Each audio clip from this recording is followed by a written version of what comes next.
Hello friends, welcome back to cinema secrets. இன்னைக்கு இந்த வீடியோவில் நான் பேச போகிற விஷயம், மாலத்தீவில் குடியும் குடுத்தனமாக இருந்த நடிகர்கள். இவங்க இந்த மாதிரி குடியும் குடுத்தனமா இருந்தனால இந்தியாவோட மானமே இன்னைக்கு கப்பலில் ஏறிடுச்சு அப்படின்னு நம்ம சொல்லலாம். என்ன பாஸ், நீ சொல்றது எனக்கு ஒண்ணுமே புரியலையே. நம்ம ஊர் நடிகர்களுக்கும் மாலத்தீவுக்கும் என்ன சம்பந்தம் அப்படின்னு கேட்டீங்கன்னா, இப்ப மாலத்தீவுக்கும் நம்ம நாட்டுக்கும் ஒரு பெரிய பிரச்சனை போயிட்டு இருக்கு. சோ இந்த பிரச்சனைக்கும் நம்ம ஊர் தமிழ் நடிகர்களுக்கும் என்ன சம்பந்தம் அப்படின்றத கம்ப்ளீட்டா இந்த வீடியோல நான் விளக்க போறேன். இது ஒரு அவேர்னஸ் வீடியோ தான், எந்த நடிகர்களையும் பர்சனலா தாக்க போற வீடியோவே கிடையாது. அதனால இந்த வீடியோவை கடைசி வரைக்கும் பாருங்க நண்பர்களே. இப்போ இந்த வீடியோக்குள்ள இந்த மாலத்தீவு பிரச்சனை என்ன அப்படின்றத நம்ம பேசுறதுக்கு முன்னாடி, இந்த பிரச்சனையில நம்ம தமிழ் நடிகர்கள் இந்திய நடிகர்களை எப்படி சிக்கினாங்க அப்படின்றத பத்தி பேசுவோம். அதுக்கப்புறம் நம்ம தமிழ் நடிகர்களுக்குள்ள வருவோம். அதாவது அதுக்கு முன்னாடி ஒரு சின்ன டிஸ்க்ளைமரும் வச்சிடறேன். நம்ம யாருமே நடிகர்களை ஒரு நடிகர்களா பாக்குறதே கிடையாது. எல்லாரையும் நம்ம கடவுளுக்கு இணையா பார்த்து கொண்டாடுறனால தான் அவங்க இஷ்டத்துக்கு ஆடிக்கிட்டே இருக்கிறாங்க. எப்பவுமே நம்ம ஒண்ணு புரிஞ்சுக்கணும் நண்பர்களே, நடிகர்கள் சம்பளம் வாங்கிட்டு நடிக்கிறாங்க, நம்மள என்டர்டெயின் பண்றாங்க, அவ்வளவுதான். அவங்க ஒன்னும் தானத்துக்கும் தர்மத்துக்கும் எதுவுமே செய்யறது கிடையாது.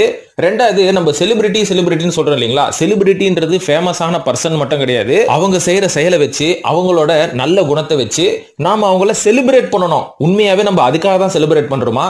கொஞ்சம் யோசிச்சு பாருங்களேன். அது மட்டும் இல்லாம இந்த நடிகர்களுக்கு இப்படி எதனால ஒரு ஹைப்பு? இவங்க எது சொன்னாலும் அவங்களோட ஃபாலோவர்ஸ் கேட்கறாங்க, ஃபேன்ஸ் கேட்கறாங்க. லைட்டா தலையாட்டிட்டே போதும் அரசியலுக்கு வா தலைவா அப்படின்ற அளவுக்கு ஃபேன்ஸ் ரொம்ப பித்து பிடிச்சு அலையறாங்க. இதுக்கு முக்கியமான காரணம் இந்த நடிகர்களா அப்படின்னு நம்ம யோசிச்சோம்னா, இந்த நடிகர்கள் கிடையவே கிடையாதுங்க. நம்ம எல்லாமே ஒரு நடிகர் மோகத்துல தான் ஆடிட்டு இருக்கோம். நல்லா யோசிச்சு பாருங்களேன், இன்னைக்கு எவ்வளவு ஸ்டார்ஸ் இருக்காங்க நம்ம தமிழ் சினிமால. இந்த ஸ்டார்ஸோட படத்தெல்லாம் நம்ம பார்த்து கோடி கணக்கில் உங்களுக்கு கலெக்ஷன் நம்ம அள்ளி கொடுக்குறோம். உண்மையாவே இப்ப நான் சொல்ற சிச்சுவேஷன் நீங்க கொஞ்சம் யோசிச்சுக்கோங்க. உங்களோட ஃபேவரட் நடிகரோட படத்தை நீங்க தியேட்டர்ல போய் பாக்குறீங்க. அந்த படத்துல ஒரு பாட்டு கிடையாது, ஒரு டைலாக் கிடையாது, ஒரு ஃபைட் சீன் கிடையாது, ஒண்ணுமே கிடையாது. அவர் குறுக்க நெருக்க ஒரு 2.5 மணி நேரம் நடந்துகிட்டு இருக்காரு, கூலிங் கிளாஸை போடுறாரு கட்டுறாரு, கோட்டை மாட்டுறாரு கட்டுறாரு. இதை மட்டுமே ஒரு நடிகர், அதுவும் உங்களோட ஃபேவரட்டான ஹீரோ தியேட்டர்ல போய் நீங்க உட்காரும் போது 2.5 மணி நேரம் ஸ்கிரீன்ல பண்ணாருன்னா நீங்க பாப்பீங்களா? சத்தியமா பார்க்க மாட்டீங்க. 10 நிமிஷத்துல தியேட்டர் விட்டு வெளில வீட்டுக்கு போய் புலம்புவீங்க. எதுக்கு இந்த படத்துக்கு போனேன், இவர் என்ன பண்ணி வச்சிருக்காரு அப்படின்ற மாதிரி. இப்ப நான் சொன்னது படம் கிடையாது, சும்மாவே இன்ஸ்டாகிராம் ரீல் போடுற மாதிரி அவர் குறுக்க நெருக்கி நடந்துட்டு இருந்தா 2.5 மணி நேரம் பாப்பீங்களா? பார்க்க மாட்டீங்க இல்லைங்களா? என்னதான் உங்களுக்கு பிடிச்ச ஒரு வெறித்தனமான ஒரு ஹீரோவா இருந்தாலும் சரி, 2.5 மணி நேரம் சும்மா நடந்து போறதெல்லாம் நம்ம பார்க்க முடியாது. அப்போ அந்த ஹீரோ ஆன் ஸ்கிரீன்ல பண்ற மேஜிக் அவர்கிட்ட இருந்து மட்டும் வரல அப்படின்றத நல்லா புரிஞ்சுக்கணும். இந்த ஒரு மேஜிக்கை கிரியேட் பண்றதுக்கு தான் கூட இருக்கிற directors, cinematographer, editor, music director, co artist, villain, லொட்டு லொசுக்கு எல்லாமே சேர்ந்து வரதுதான் அந்த படம். அந்த படத்துல உங்க ஹீரோ இவங்க எல்லாரையும் வச்சு கொஞ்சம் கெத்து காமிக்கிறனால நீங்க அவரை கொண்டாடுறீங்க. சோ இவங்க யாருமே இல்லாம உங்க ஹீரோவை நீங்க ஸ்கிரீன்ல பாக்குறதா இருந்தா 2.5 மணி நேரம் இல்ல 5ல இருந்து 10 நிமிஷம் தாங்காது.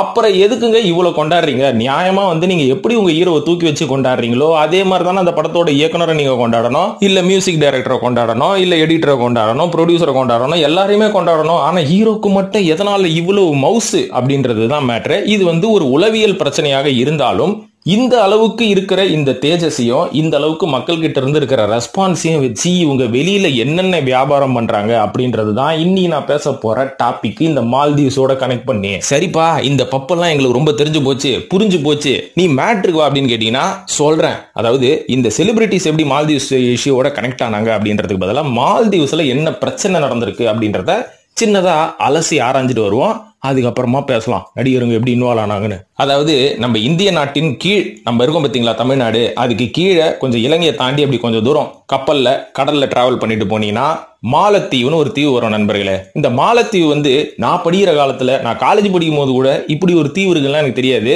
லட்சத்தீவு இருக்குது, அந்தமான் நிக்கோபார் இருக்குது, இப்படின்னு தான் நான் சொல்லி கேள்விப்பட்டிருக்கேன். ஆனா மாலத்தீவுன்னு ஒரு தீவு இருக்குது சத்தியமா எனக்கு தெரியாது. எனக்கு அறிவு இல்லையான்னு தெரியல, உங்களுக்கு கூட தெரிஞ்சிருக்கலாம். ஆனா எனக்கு எப்ப தெரிய வந்து தெரியுங்களா? சமீபத்துல ஒரு 4-5 வருஷமா தான். அதுவும் எப்படிப்பா சமீபத்துல தெரிஞ்சிருச்சு, போய் ஜியோகிராஃபி ஏதாவது படிச்சியான்னு கேட்டீங்கன்னா அதுதான் இல்ல. அதுக்கு பதிலா என்னோட போன்ல இன்ஸ்டாகிராம் ஆப்பை டவுன்லோட் பண்ணி வச்சு லாகின் பண்ணதுதான் பெரிய குத்தமா போச்சு. ஏன்னா லாகின் பண்ணதுக்கு அப்புறமா பாத்தீங்கன்னா ஒரே மால்தீவ்ஸ் போட்டோ. இந்த கடல் எங்கப்பா இருக்குது, இப்படி ஒரு சுத்தமான கடலை நான் பார்த்ததே கிடையாது. அதுவும் நம்ம ஊர் பயப்புள்ளைங்க எல்லாம் போய் ஜெட்டி போட்டுக்கின்னு எரும மாடு குட்டையில மிதக்கிற மாதிரி தண்ணியில ஊறினுக்குறாங்க. அதை போட்டோ எடுத்து வர அனுப்புறானுங்க. வேகாத வெயில போய் உட்காந்துக்கிட்டு கூலிங் கிளாஸையும் வெறும் உடம்பையும் காமிச்சிக்கிட்டு போட்டோ எடுத்துக்கிறாங்க. ஒண்ணுமே புரியலையே, இந்த மேட்ரு எங்க இருக்குது, ஐ மீன் இந்த கடல் எங்க இருக்குது அப்படின்ற மாதிரி நான் கொஞ்சம் தேட ஆரம்பிச்சேன். அதுக்கப்புறமா அது தெரிய வந்தது, இது மாலத்தீவாம்பா. இந்த மாலத்தீவுக்கு என்ன அவ்வளவு மவுசு இருக்குது, நம்ம ஊர்ல இருக்கிற கடல் தானே, நம்ம ஊர்ல இருக்கிற தண்ணி தானே, ஆனா எதுக்கு நம்ம செலிபிரிட்டிஸ்லாம் கூட்டம் கூட்டமாக ஓடுன்னு போய் செல்ஃபி எடுத்து அப்லோட் பண்ணுறாங்க அப்படின்றது ஆரம்பத்துல எனக்கு சத்தியமா புரியல. சரி ஓகே, அவங்க வந்து இங்க இருக்கிற ஹெக்டிக் ஷெட்யூல்ல இங்க இருக்கிற வெயில்ல வெந்தது பத்தாதுன்னு பிளைட்டை பிடிச்சிட்டு போய் சொந்த காசுல போய் அந்த தீவுல போய் வெந்துனுக்குறாங்க அப்படின்ற மாதிரி நம்ம விட்டாச்சு.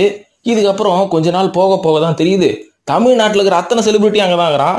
இதை பார்த்து நம்ம ஊர்ல இருந்து கிட்டத்தட்ட ஒரு லட்சக்கணக்கில் ஏகப்பட்ட டூரிஸ்ட் கடனை உடனே வாங்கி அந்த தீவுல போய் என்ஜாய் பண்ணுறான். ஏன் என்ஜாய் பண்றான்னு அவனுக்கே தெரியல. சரி, இப்ப பிரச்சனைக்கு வரேன். அதாவது போன வருஷம் மாலத்தீவுல ஒரு எலெக்ஷன் நடந்திருக்குங்க. அந்த எலெக்ஷன்ல ஒரு அரசியல்வாதி நின்று ஜெயிச்சு போட்டாரு. ஜெயிச்சதுக்கு அப்புறம் இவர் என்ன பண்ணிருக்கணும், வீட்டுல போய் கப்பு சிப்புன்னு நல்லா சாப்பிட்டு ரெஸ்ட் எடுத்து தூங்கி எழுந்ததுக்கு அப்புறமா டிவியை போட்டு எதிர்கட்சிக்காரன் என்னென்னலாம் தப்பு பண்ணிருக்கான் அப்படின்றத விமர்சனம் பண்றது தானே ஒரு அரசியல்வாதியோட வேலை. ஆனா இவர் மாறுதலா என்ன பண்ணிருக்காருன்னா, அவங்க ஊர் அரசியல்வாதி கிட்ட பகிச்சிக்காம நாடு டு நாடு வேற நாடு அரசியல்வாதிகளை வந்து அவர் வந்து பயங்கரமா கழுவி ஊத்த ஆரம்பிச்சிருக்காரு. அதுல அவர் சொன்ன ஒரு சர்ச்சையான ஸ்லோகன் என்ன தெரியுமா, get out Indians from Maldives அப்படின்ற மாதிரி சொல்லியிருக்காரு. அதாவது மாலத்தீவில் இருக்கும் அனைத்து இந்தியர்களும் வெள்ள போங்கடா அப்படின்ற மாதிரி சொல்லியிருக்காரு.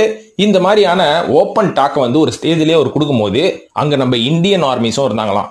அப்போ இந்தியன் ஆர்மியை தான் சொல்றாங்க அப்படின்னு சொல்லி எல்லாம் ஜீப்ல ஏறி கப்பல்ல ஏறலான்னு பார்த்தா நாட் ஓன்லி ஆர்மிக்கார மட்டும் கிடையாது, இங்க டூரிஸ்டா வந்தவனுங்க, இங்க கடை போட்டுருக்கிறவனுங்க, ஹோட்டல் போட்டுருக்கிறவனுங்க எல்லாரும் கிளம்புங்க, இந்தியன்ஸே எங்க தீவுல இனிமேல் இருக்கக்கூடாது அப்படின்ற மாதிரி சொல்லியிருக்காரு. இதுக்கு முக்கியமான காரணமே என்ன அப்படின்னு ஒரு சில பேர் சொல்றாங்கன்னு பாத்தீங்கன்னா, சைனாவோட மால்தீவ்ஸ் கூட்டு சேர்ந்துருச்சான் நவம்பர் 22, 24 அதெல்லாம் சரிப்பா, சைனாவோட நீ கூட்டு சேர்ந்துட்ட ரைட்டு, ஆனா எங்களை எதுக்கு வெளில போக சொல்ற அப்படின்ற மாதிரி எல்லா இந்தியன்ஸும் கேட்டிருக்காங்க.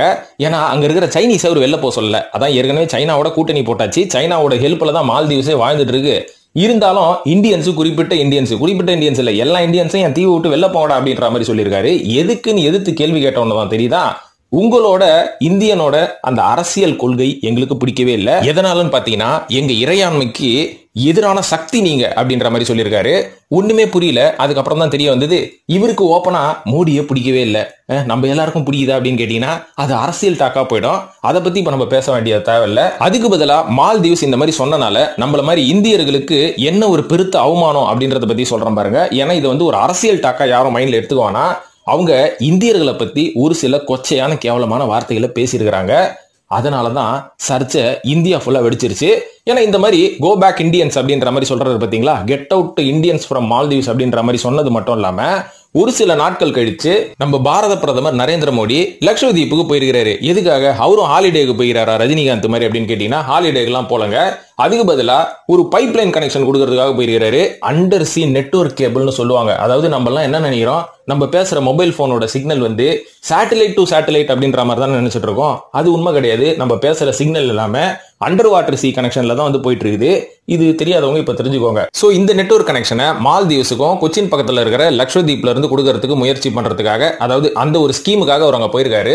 போனவர் சும்மா இல்லாம லட்சதீப் சுத்தி போட்டோ ஷூட்லாம் எடுக்கிறது, அதை போஸ்ட் பண்றது அப்படின்ற மாதிரி பயங்கரமா போஸ்ட் பண்ணதுக்கு அப்புறம் இங்க இருக்கிற முக்காவாசி இந்தியன்ஸ், குறிப்பா செலிபிரிட்டிஸ் எல்லாமே லட்சதீப்னு ஒரு தீவு இருக்கா, இவ்வளவு நல்லா இருக்குமா அப்படின்ற மாதிரி பயங்கரமான ட்வீட் எல்லாம் போட ஆரம்பிச்சிட்டாங்க. இதை பார்த்து காண்டான ஒரு 3 மினிஸ்டர், மால்தீவ்ஸை சேர்ந்த ஒரு 3 மினிஸ்டர் என்ன சொல்லியிருக்காங்கன்னா, லட்சதீப்பை நீங்க ப்ரமோட் பண்ண போறீங்களா, எங்களுக்கு ஆப்பு வைக்கிறதுக்கு, அதுவும் குறிப்பா எங்க டூரிசத்துக்கு ஆப்பு வைக்கிறதுக்கு நீங்க லட்சதீப்பை ப்ரமோட் பண்றதா இருந்தா அதை விட ஒரு மட்டமான செயல் எதுவுமே கிடையாது. ஏன்னா லட்சதீப் வந்து நல்லாவே இருக்காது, எங்களோட இன்ஃப்ராஸ்ட்ரக்சர்ல கால் தூசி கூட வராதுங்க லட்சதீப். அதுவும் மால்தீவ்ஸ் என்ன மாதிரியான ஒரு டெஸ்டினேஷன், உலகத்துல இருக்கிற அத்தனை டூரிஸ்டும் இங்க தான் வருவாங்க. லட்சதீப் ஒரே நாத்த பிடிச்ச தீவுங்க, அங்க இருக்கிறவங்க எல்லாம் அழுக்கா இருப்பானுங்க, குளிக்கவே மாட்டானுங்க அப்படின்ற மாதிரி நம்ம நாட்டை சேர்ந்த லட்சதீப்பை இந்த அளவுக்கு மால்தீவ்ஸை சேர்ந்த ஒரு 3 மினிஸ்டர்ஸ் வந்து விமர்சனம் பண்ணியிருக்கிறாங்க. இந்த மாதிரி விமர்சனம் பண்ண உடனே அந்த 3 மினிஸ்டர் மேலேயும் ஒரு குற்றச்சாட்டு எழுந்து அவங்க 3 பேரும் ரிசைன் பண்ணியிருக்காங்க. ஆனா இது சாதாரணமா போச்சான்னு கேட்டீங்கன்னா, நம்ம இந்தியன்ஸை டைரக்டா மால்தீவ்ஸை சேர்ந்த அரசாங்கம் தாக்கி விட்டது. நம்ம யாருமே சுத்தமா இருக்க மாட்டோம், நம்ம கிளீனா இருக்க மாட்டோம், நம்ம இருக்கிற இடம் வந்து அழுக்கா இருக்கும் அப்படின்ற மாதிரி. இது வந்து நம்மளோட சைக்காலஜியை டச் பண்ண ஒரு விஷயம் இல்லைங்களா. இதுக்கு முக்கியமான காரணம் என்ன, இந்தியர்களை இந்த அளவுக்கு தரக்குறைவாக இவங்க நினைக்கிறதுக்கு முக்கியமான காரணம் என்ன அப்படின்னு நான் கருதுறேன்னு பாத்தீங்கன்னா, நம்ம இந்தியன் செலிபிரிட்டிஸ் தான் அப்படின்ற மாதிரி நான் சொல்லுவேன். ஏன்பா நம்ம இந்தியன் செலிபிரிட்டிஸ் அங்க போயிட்டு போட்டோ ஷூட் எடுத்து தண்ணியில குளிச்சதுனால இவ்வளவு அழுக்காயிடுச்சு அந்த தண்ணிலாம், எதுக்கு நம்ம இந்தியன் செலிபிரிட்டி மேல இப்படி குற்றச்சாட்டு வைக்கிற, இல்லைன்னா அந்த ஸ்டே பண்ற ஹோட்டல்ல இருந்து கர்ச்சீஃப், அதுக்கப்புறம் போட்டு நடக்கிற செருப்பு, அப்புறம் இந்த பாத்ரூம்ல இருக்கிற சோப்பு, ஷாம்பு, பிரஷ், இதெல்லாம் நம்ம செலிபிரிட்டிஸ் போய் தங்கும் போது ஹோட்டல்ல இருந்து திருடின்னு வந்துட்டாங்கல்ல, என்னப்பா சொல்ற அப்படின்னு கேட்டீங்கன்னா இருக்குதுங்க. அதாவது இந்த மால்தீவ்ஸ் வந்து எப்படி இந்த அரசாங்கம் வந்து ப்ரமோட் பண்ண ஆரம்பிச்சாங்கன்னு பாத்தீங்கன்னா, இந்தியால இருந்து ரொம்ப பக்கத்துல இருக்கு. சைனாக்காரன் ஏற்கனவே நம்ம கூட ஒரு ப்ரோ சைனா அப்படின்ற ஒரு ஸ்கீம்ல இருக்கான். ரஷ்யன்ஸ் அப்பப்போ வந்துட்டு போறானுங்க. இந்தியா தான் பக்கத்துல இருக்கிறனால நம்ம இந்தியன்ஸை வளைச்சு போடுவோம் அப்படின்ற முடிவுல இவங்களோட டூரிசத்தை ஆஃப்டர் கொரோனா லாக்டவுனுக்கு அப்புறம் இவங்க ப்ரமோட் பண்ண ஆரம்பிச்சாங்க. எப்படி டெக்னிக்கா ப்ரமோட் பண்ணாங்கன்னு பாத்தீங்கன்னா, நம்ம இந்தியால இருக்கிற அத்தனை செலிபிரிட்டிக்கும் free stay, free food, free சரக்கு முத கொண்டு கொடுத்து ஃப்ரீயான டிராவல். நீங்களும் வாங்க செலிபிரிட்டிகளே, உங்களோட சேர்த்து யாரையாவது கூட்டுவாங்க. வந்தா கண்டிப்பா நாங்க கொடுக்குற சலுகைகளை மட்டும் ஏத்துக்க கூடாது. கப்பு சிப்புன்னு சரக்கு அடிச்சுட்டு ரூம்ல போய் படுத்து தூங்குற கதெல்லாம் இங்க நடக்காது. நீங்க வந்து இன்ஸ்டாகிராம்ல இஷ்டத்துக்கு போட்டோ எடுத்து போடணும். இந்த தீவு எங்க இருக்குது அப்படின்னு சொல்லி உங்களோட ஃபாலோவர்ஸ் எல்லாம் எங்களை பார்த்து எங்க தீவுக்கு வரணும். அப்பதான் நாங்க நல்லா கல்லா கட்டுவோம் அப்படின்னு சொல்லி ஊர்ல இருக்கிற, அதுவும் குறிப்பா இந்தியாவில் இருக்கிற அத்தனை செலிபிரிட்டிஸ்க்கும் இன்விடேஷன் போது அத்தனை செலிபிரிட்டிஸும் மாங்குன்னு கிளம்பி வேலையெல்லாம் விட்டு ஷூட்டிங் எல்லாம் விட்டு, அதாவது இன்னைக்கு பெருந்தலைவர் இறந்தா கூட இவங்க எல்லாம் வந்து ஃபிளைட்டை கேன்சல் பண்ணிட்டு வரமாட்டாங்க. ஆனா மால்தீவ்ஸுக்கு வந்து கொடுக்குறேன்னு ஷூட்டிங்கே கேன்சல் பண்ணிட்டு மால்தீவ்ஸ்ல போய் என்ஜாய் எல்லாம் பண்ணிருக்காங்க. இதனால என்ன விளைவாச்சு அப்படின்னு கேட்டீங்கன்னா சொல்றேன் பாருங்க. இந்த மாதிரி நம்மளோட ஃபேவரட்டான செலிபிரிட்டிஸ் எல்லாம் மால்தீவ்ஸ்ல என்ஜாய் பண்ணும்போது இவங்களை ஃபாலோ பண்ற நம்ம பண்ணக்கூடாதா? நம்மளும் கிட்டத்தட்ட செலிபிரிட்டி தானே அப்படின்ற மாதிரி நம்மளுக்குள்ள இப்போ உள்ளுணர்வு சமீப காலத்துல வந்துருச்சு. ஏன்னா நம்மளும் போய் பெரிய பெரிய மால்ல வந்து ஷாப்பிங் பண்றோம். செலிபிரிட்டிஸ் போடுற டிஷர்ட்ஸ், அவங்க போடுற பிராண்டட் ஷூஸ் இதெல்லாம் போட்டு நம்ம ரொம்ப லக்ஸரியா சமீப காலமா ஆயிட்டு வரோம் இல்லைங்களா? அதெல்லாம் தப்பு கிடையாது. செலிபிரிட்டி மாதிரி ஆகணும்ன்றதுக்கு நம்ம முயற்சி பண்ணுமே தவிர செலிபிரிட்டி மாதிரி பார்க்கறதுக்கு இருக்கணும்ன்றது வந்து நம்ம முயற்சி பண்ணா நம்ம பர்சு காலியா தான் ஆகும்.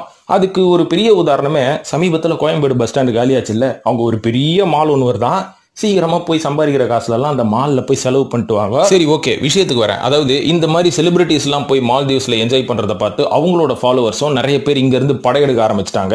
அந்த மாதிரி படையெடுப்பு எந்த அளவுக்கு அவங்களுக்கு ரெவன்யூ கொடுத்துருக்கு, எந்த அளவுக்கு அவங்களோட ரெவன்யூல இன்க்ரீஸ் ஆகி எவ்வளவு மக்கள் இங்க இருந்து டிராவல் பண்ணிருக்காங்க அப்படின்றத வருஷம் வாரியா நான் சொல்லட்டுமா? இவங்க ப்ரமோட் பண்ண ஆரம்பிச்சது என்னமோ கொரோனாக்கு முன்னாடி லைட்டா, அதுக்கப்புறம் கொரோனாக்கு பின்னாடி பயங்கர ஹார்ஷா அப்படின்னு சொல்லலாம். 2018 கிட்டத்தட்ட இந்தியால இருந்து வெறும் 90,000 டூரிஸ்ட் தான் வந்து மால்தீவ்ஸை விசிட் பண்ண ஆரம்பிச்சிருக்காங்க. அதே 2019 1,66,000 இந்தியன்ஸ் வந்து இங்க இருந்து போக ஆரம்பிச்சிருக்காங்க. 2021 2,11,000 டூரிஸ்ட், 2022 2,40,000 டூரிஸ்ட், இந்த வருஷம் போன வருஷம் 2023 கிட்டத்தட்ட 3 லட்சம் கிட்ட இந்தியன்ஸ் வந்து மால்தீவ்ஸை விசிட் பண்ணிருக்காங்க. அதாவது மால்தீவ்ஸ் வந்து ரொம்ப சீப்பான ஒரு டெஸ்டினேஷன் கிடையாதுங்க. இருக்கிறதுலே காஸ்ட்லியான ஒரு பீச்சே அங்கதான். அதாவது அங்க போய் நீங்க ஒரு ரெசார்ட் எடுத்து ஸ்டே பண்றதா இருந்தா 50,000 இருந்து 1 லட்சம் வரைக்கும் சார்ஜ் பண்ணுவான். ஃபுட் எல்லாம் செம காஸ்ட்லி. அங்க ஏதாவது நீங்க ஃபெரி போட் எடுத்து கொஞ்சம் அப்படி ஊரை சுத்திட்டு வரணும்னாலும் எல்லாமே காஸ்ட்லி. ஒரு ஆள் போனா 1 லட்சத்தை கறக்காம விடவே மாட்டானுங்க. அப்ப இத்தனை பேர் போனா இந்தியன்ஸ் கிட்ட இருந்து எவ்வளவு கறந்துருப்பானுங்க, அவனுக்கு எவ்வளவு கல்லா கட்டிருப்பாங்கன்றத கொஞ்சம் கூட நம்ம யோசிக்கல. இதுக்கு பாலம் போட்டு கொடுத்தது நம்ம ஊர் செலிபிரிட்டிஸ் தான். அதெல்லாம் சரிப்பா, புரிஞ்சு போச்சு. இவங்களாலதான் வந்து நம்ம கையில இருக்கிற காசெல்லாம் இப்படி நாசமாகுது. தியேட்டர்ல போய் நம்ம வேஸ்ட் பண்றது மட்டும் இல்லாம டிக்கெட், பாப்கார்னு இப்படி வர நம்ம வேஸ்ட் பண்ணுறோம் இவங்களை ஃபாலோ பண்றதுனால. எந்தெந்த செலிபிரிட்டி போனாங்க சொல்லு பாப்பா அப்படின்னா அது ஒரு பெரிய லிஸ்ட் இருக்குது. அதனால சின்னதாக சுருக்கமா ஒரு லிஸ்ட் சொல்றேன். ஃபர்ஸ்ட் வந்து நம்ம சூர்யா ஜோதிகா, அதுக்கப்புறம் டாப்ஸி, காஜல் அகர்வால், சமந்தா, ஆண்ட்ரியா, விஷ்ணு விஷால் கூட 6 பேக்ஸ் எல்லாம் போட்டுன்னு காமிச்சாருப்பா. அதுக்கப்புறம் சமீபத்தில் நம்ம சூப்பர் ஸ்டார் ரஜினிகாந்த் கூட போயிட்டு வந்தாரு. இவர் ப்ரமோஷனுக்காக போயிருக்க மாட்டாரு. எல்லாரும் போறீங்களே, நானும் அந்த தீவுக்கு போயிட்டு வரேன் கூட போயிருக்கலாம். அப்புறம் ரகுல் பிரீத் சிங், அதுக்கப்புறம் இந்த ஆங்கர்ல பிரியங்கா தேஷ்பாண்டே இவங்க கூட போய்க்கிறாங்க. அதுக்கப்புறம் சீரியல் ஆர்டிஸ்ட் ஐஸ்வர்யா ரவிச்சந்திரன், ராஷ்மிகா மந்தனா, ரைசா, வேதிகா, ஆர்யா கூட போயிட்டு வந்தாரு. அதுக்கப்புறம் கடைசி அந்த டிக்டாக் போல் இவங்க யாரு, சித்து அண்ட் ஸ்ரேயாவா, இவங்க கூட போயிறாங்க. இத்தனை பேருக்கு ஏது காசு? ஸோ சித்து ஸ்ரேயாவுக்குலாம் காசு அவ்வளோ இருக்குதான்னா எனக்கு தெரியல. இவங்கெல்லாம் போயிட்டு நம்மளே அவங்க வந்து அங்கே கூப்பிட்டு போகாம கூட்டின்னு போயிட்டாங்க.